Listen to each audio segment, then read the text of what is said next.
Now to discuss further is retired U.S. Army Brigadier General Peter Zwack, who spent 34 years in the U.S. Army holding senior intelligence posts in Afghanistan and Kosovo, among other places. He's now a Scripps News military analyst and joins us today live. General, thank you for being with us this morning.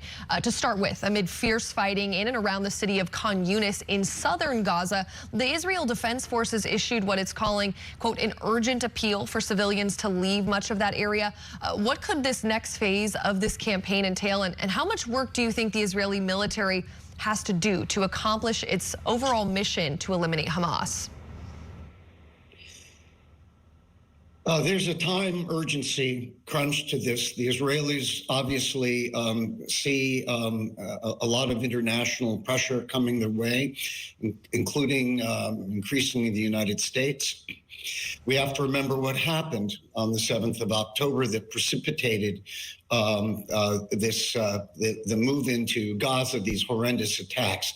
Saying that, 2 months later, there's got to be, and this is what I think the administration and many of the countries in the West are saying, that the Israelis have got to find a way to minimize civilian casualties. Saying that, Hamas is exactly playing on that, and they're just hanging on and forcing Israelis to do these hard tactics.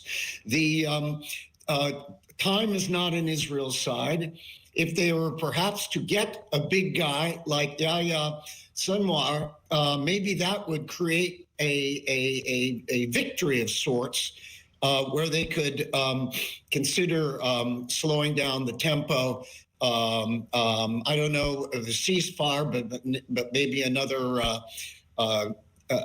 truce, if you will, for aid. They are in a tough position. And we in the United States are in a tough position as well, because we are doggedly defending our old and dear ally, that if left to the wolves, it all could get even worse. Yeah, absolutely. And the Israeli military said yesterday it's apprehending military-aged men in northern Gaza to, quote, work out who the terrorists are. There have been images of men stripped to their underwear on the street, wearing blindfolds, packed into the cargo bed of military vehicles. Your thoughts on this specific practice by the Israeli military?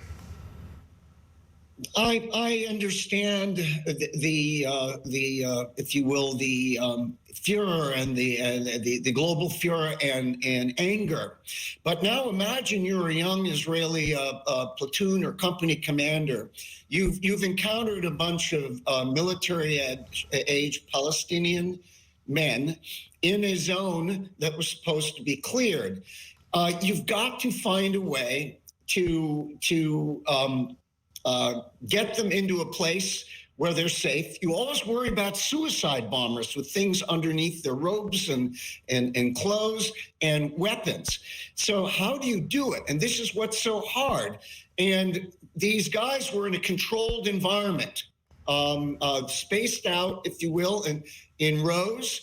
The imagery, as far as understanding Islam and nakedness, understand the Israelis needed to be more attentive to that, but it's an incredibly tough thing to do, to round up a bunch of possible terrorists or a group where there's some terror in them, and just have them standing around in a crowd and all that. They were separated for that reason. Saying that, the Israelis need to be more attentive to that, to the Islamic culture and culture of humiliation, as we had to learn the hard way in Iraq and Afghanistan. Yeah, definitely some cultural sensitivities, as you mentioned there.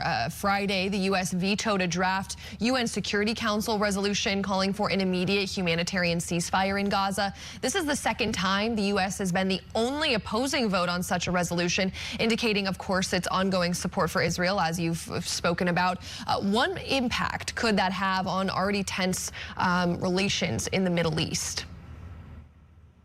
Oh, it's certainly an impact, and it goes back. I think that the majority of Americans, and probably the majority of Israelis, if you get down to it in the population, would like this thing to end.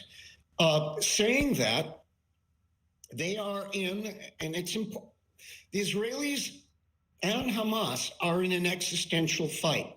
What happened on the 7th October was barbaric. It was medieval. It was biblical in proportion. The Israelis, to cease fire and to give a number of the perpetrators of that an out, including some of the leaders, that leaves then the open-endedness of the conflicts. You've created new heroes. There are many new martyrs. And then Israel has as was said, the likelihood of another round and another conflict and added terrorism, which I worry about going global as well, because this is all fanning the flames of radicalism. The last point, this is, and I've said it before, is about as diabolical as a military, political, sociological situation that I've ever seen. There is no easy way out for Israel. And they are trying to find their way out. And right now, they're trying to finish Hamas as quickly as possible. It's hard, and the horror is a lot of innocent civilians have been caught in the crossfire. Yeah. And they say that they're working to mitigate that. They're not doing that well enough, and something is going to have to change. But we backed Israel because, again, for all the reasons, they couldn't be in there alone. And because this thing could spin even worse and absolutely. more existential all around. And Israel, will start this Masada mentality. We're going to go down fighting. Well, and as you said, this has already, spread. We've seen Hezbollah attacks in the north. We've seen anti-Semitism and Islamophobia spread across our country as well. So the impacts being felt globally. Retired Brigadier General and Scripps News military analyst Peter Zwack, thank you so much for being with us this morning. We appreciate it. Thank you.